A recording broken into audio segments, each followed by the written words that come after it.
Welcome back to our top focus story, which is Paris. The two suspects of the Paris attack who are on the run have apparently taken at least one person hostage after hijacking yet another car today. There are dramatic developments taking place in that chase. The French police, who are on their trail, say a woman reported that her car was hijacked by a man who resembles one of the suspects.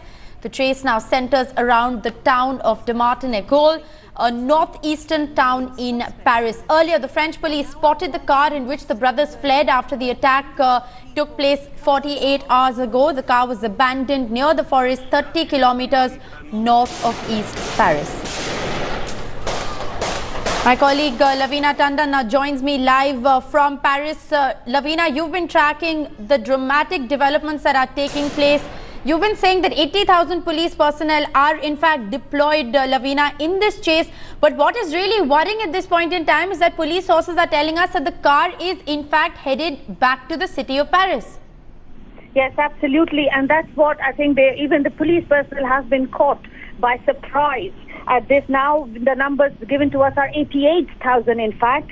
As we speak, they are closing in on a factory premises just outside of this the town, de Martin-Égole, and closer to the airport. So it is a very, and more than one hostages could be involved in this, and that really makes the situation all the more difficult for the security, because what we do know is that these two men are not they're very hesitant to pull a trigger, and that's where the police have to be very careful.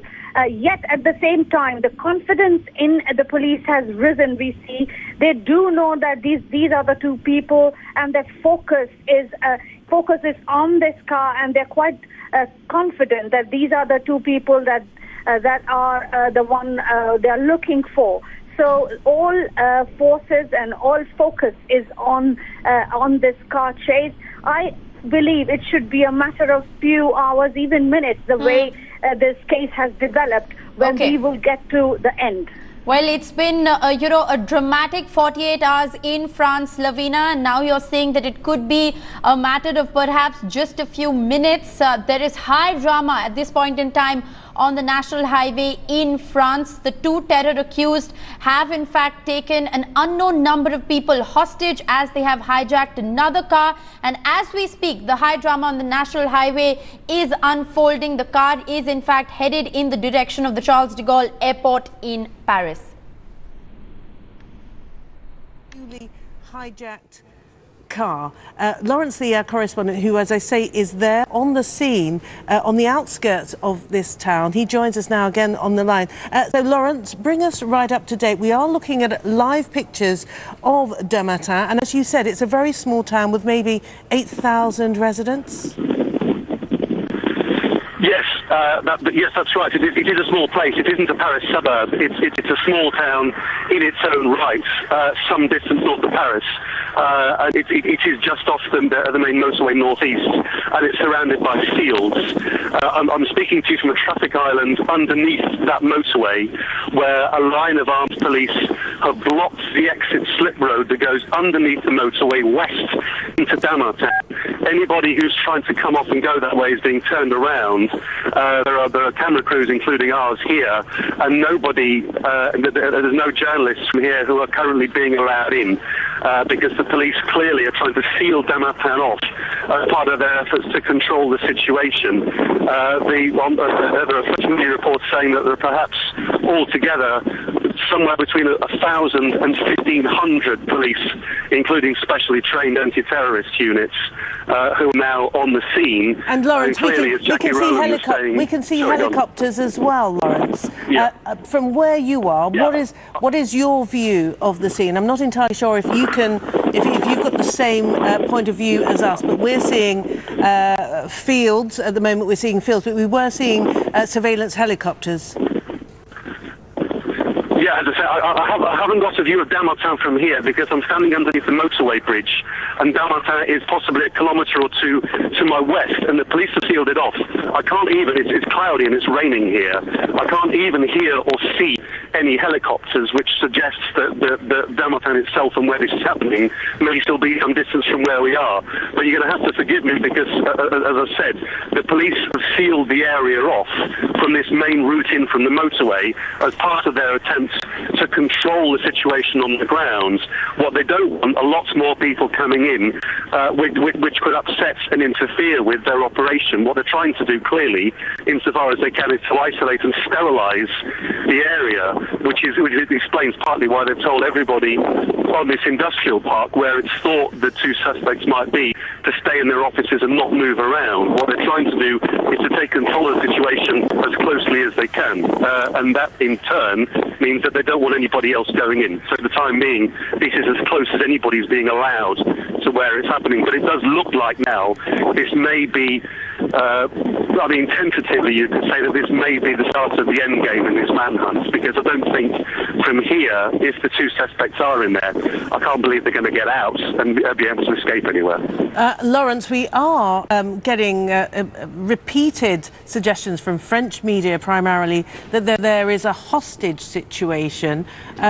I'm particularly interested in this possibility, given that, as you've reported, there could be hundreds of people at work in this either a business zone or light industrial area that you've described to us. Yeah, and I've heard those reports too. I can't tell you just at the moment whether it's a business park or whether it's a factory or what it is, because we can't get any closer than we are at the moment. But clearly, I think it must always have been in the minds of the police, and we were talking ourselves about this last night, that when people like this are cornered and they're armed, then that's what they're always likely to do, and it would have been one of the things I think that the police would have been desperate to try to avoid. But I think there are several police sources who've now said this to French media, and I think it's quite likely that if they are in here, what they will try to do is to take hostages. The question is how many they have. I've heard one report that there's one hostage taken, and if that's the case, and there are police around, I don't think they're going to be likely to get out and try to take any more. The question is what the police do to try to take them alive, as Jackie Rowland was saying before. And Lawrence, we can hear what sounds like police sirens behind you. This is turning into a major police operation, isn't it? Yeah, no, it absolutely is. I mean, they've spent the last 2 days trying to find these people. They thought they had them in vans, and they raided an apartment a couple of nights ago, and they weren't there. And then they went out into the forest last night because they thought they might be there, and they didn't find them either. It looks now that they are as sure as they can be that they're in this little small town called Damartin, about 40 kilometres north of Paris, and whatever else happens, they're not going to let them out from there now. And basically, they are sealing the town off. As I'm talking to you, there are police motorbikes going over the motorway bridge, police vans, in fact, a line, 1, 2, 3, 4, 5, 6 vans, 7 vans, 8 vans, 9 vans, 10 vans, and more police cars. And they're heading north of Damartin now. I suspect they're going to go around to the west and try to seal it from the other side. I'm talking to you from the east of Damartin. I think now they'll be going into the west as well to try to stop any potential escape routes. Because as long as they can keep them in this small area, they know that the manhunt, which is what everybody's calling it, is going to start getting towards a conclusion. Lawrence, if you stay with us if you can, because I'm going to try and bring in Jackie Rowland, who's in Paris itself. And Jackie, I'm just wondering what we're hearing. The Interior Minister, Bernard Cazeneuve, came out and addressed the media a short while ago. What are the politicians saying about what's going on now? Well, clearly, from their point of view, the work of the security forces and the intelligence agencies, which has been unfolding over the 48 hours since the killings took place at Charlie Hebdo, that these operations, these investigations, searches are starting to bear fruit. We should point out that right from the very beginning, when François Hollande, the French president, went to the scene of the shootings in central Paris within an hour of the attack, he promised that every single resource available to him would be activated to catch these two brothers. Well, it's taken 48 hours, but we do, as Lawrence was observing, seem to be moving into the final stages now, with the police who have absolutely sealed off the small town of Saint-Martin-en-Goël. Clearly they are absolutely determined now that the brothers should not get out of this area. Up until now, security forces, we understand about 1,000 officers had been fanned out throughout an area to the northeast of Paris, even moving potentially some of them towards the Belgian border. Well, now clearly everything is focused on a fairly small geographical area, this town about 40 kilometres outside Paris, quite a small town, and more specifically those brothers are understood to be in a warehouse in the industrial zone. So I would say from the point of view of the politicians, their promise to deploy all possible resources to track down the men has in fact yielded fruit. That said, this is still an ongoing operation. French media are reporting that 1 person has been killed and 2 injured at the time when the brothers apparently entered the industrial area. We understand as well that they may be holding at least 1 hostage in a warehouse. So we had heard earlier on about an exchange of fire. It would appear that 1 person has been killed and 2 injured in that exchange of fire. Those are local media reports. They're not confirmed. All that we have confirmed from the Interior Ministry is that this operation is underway, that the town of Saint-Martin-en-Goël has been sealed off, and that trained negotiators of police special forces are on the scene to try to open a dialogue now with the brothers, because if they are holding a hostage, clearly the safety of that person or people will be paramount for the security forces, but also as well, they're very determined. Their orders will be to take the brothers alive, because police will want to interrogate them, and the intelligence agencies will want to be able to build up and flesh out a picture of who their contacts might be, who their associates might be, whether this is a broader network, who are the other people out there who could potentially pose a threat to the French public. Indeed, Jackie. So this does change the nature of the police operation, doesn't it? Lawrence has just been talking about there being armed police. We've seen what appear to be police helicopters hovering overhead. What kind of operation is this? Would this involve soldiers as well as police? Or not, to close in on that hostage situation. So the last time this happened was in 1994, when President Mitterrand had to give a similar order when there was a hostage situation on an Air France plane. So a relatively rare and rather dramatic event happening right now. All right, Catherine, do we have any numbers, for instance, estimates of the number of security teams, policemen, military officers that are involved in the search effort at this stage? I don't know about how many are at the scene of Saint-Martin-en-Goël at this moment in time, but Bernard Cazeneuve did say that he was mobilising at least 1,000 officers in total. So that will include those special forces, the heavily militarised special police officers who are going to be on their way as we speak, perhaps even arriving right now at Saint-Martin-en-Goël. So a very, very large police presence. And of course, that number could always go up as ever. All right, Catherine Nicholson, thank you very much. Overnight, we had been told that up to 1,500 security forces had been involved in searching a wooded area around Villers-Cotterêts. All right, the Interior Minister of France has in fact reacted to the dramatic developments that are taking place today. Let's listen into what he had to say. Comprehensive framework managed by the Director General of the Gendarmerie, the Director General of the National Police, and under the authority of the Anti-Terrorist Prosecutor's Office, and under my supervision as regards the Ministry of the Interior. The investigation concerning the very serious events which occurred yesterday morning in Montrouge are also progressing. New evidence has been recovered by the Prefecture of Police in Paris. All the departments of the Ministry of the Interior under the authority of the Anti-Terrorist Prosecutor's Office are mobilized in order to arrest the terrorists who have caused all these acts as quickly as possible.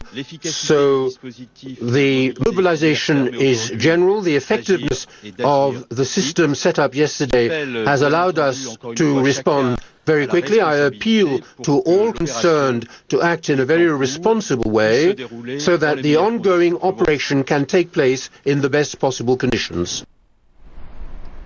My colleague Lavina Tandon is joining me live from Paris. Lavina, the chase is still on. The terrorists have taken an unidentified number of people, unconfirmed number of people hostage. They have hijacked a car.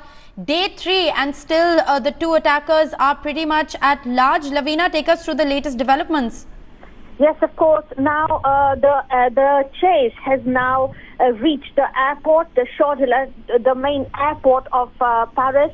Also, the reports coming in are that all the village area of the Martin and Gaulle has been blocked. There are helicopters, 1,500 personnel involved in this chase. It is very, very dramatic. One person has died, several have been injured, and as we see, we do not know who these people are, but the chase is getting very, very critical, very, very dramatic. Yes, a matter of maybe minutes or just an hour, but it is critical because it's going towards the airport, and this is the main airport of Paris. Absolutely. So it is between the village and the airport. It is going towards this. So one wonders what is going through the minds of these two people, because I feel they are going by the moment now, but they are prepared and they are not they're not hesitant in pulling the trigger. As we know, one person has died in the shootout that is taking place. So it is really, really getting very worrisome at one level because it's reaching the airport, and relieved, confident at the other level that possibly in few hours police will be able to reach them, but at what cost? Absolutely. Lavina, just like some clarity on that point you just made. You are mentioning that one person has in fact reportedly died in the shootout. Yes. Are we talking about the shootout that happened a short while ago when the car was in fact identified?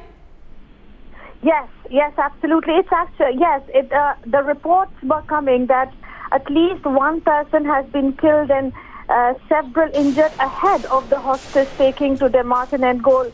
According to one of the reports that has been coming in. So these are all various, but what we definitely know is that the village has been blocked. Right. They are going towards the chase is reaching towards the airport, and the police personnel are closing in, 1,500 with a number of helicopters.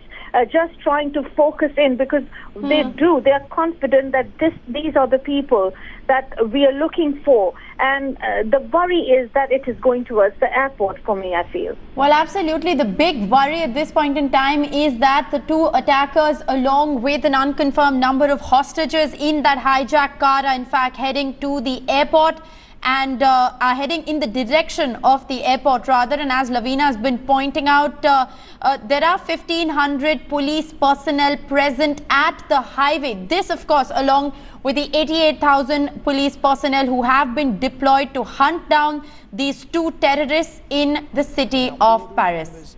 Of the media to leave the area, saying that the situation is too dangerous. That's the area in the town of Martin and Gaulle around the printing business where it's believed that the suspects have housed themselves.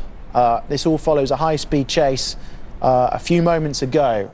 This is the map of the region. You can see Paris, the French capital there. Overnight, the top red dot, you can see where that's the area where it's believed the suspects were. And earlier this morning, they made their move, ending up in Martin and Gaulle, where it's believed they took a suspect and have now holed themselves up in a small printing business. Police are negotiating with Sharif and Syed Karachi as we speak. But as Peter Oliver, our correspondent in Paris, was saying a few moments ago, it does look as if those two suspects may have killed again, with reports that 2 people are dead following that shootout with police. Now, let's find out a little bit more about the two suspects, Sharif and Saeed Kouachi, and what exactly we know about them is RT's Polly Boyko, who is also part of our team in Paris. We have had more details about the Kouachi brothers. We know that one of them was already a convicted terrorist here in France. However, we do now know that he was known to the US authorities too, because he was on a no-fly list. This is Sharif Kouachi, who I'm talking about. We've also had reports that one of the two brothers had trained with Al-Qaeda in Yemen. Now, what you can see on your screen now is a video that's is thought to be showing Sharif Kouachi in the summer of 2004. This is for an investigative journalism documentary that was aired here in France in 2005. And although it hasn't been independently verified, many believe that that video does feature Sharif Kouachi.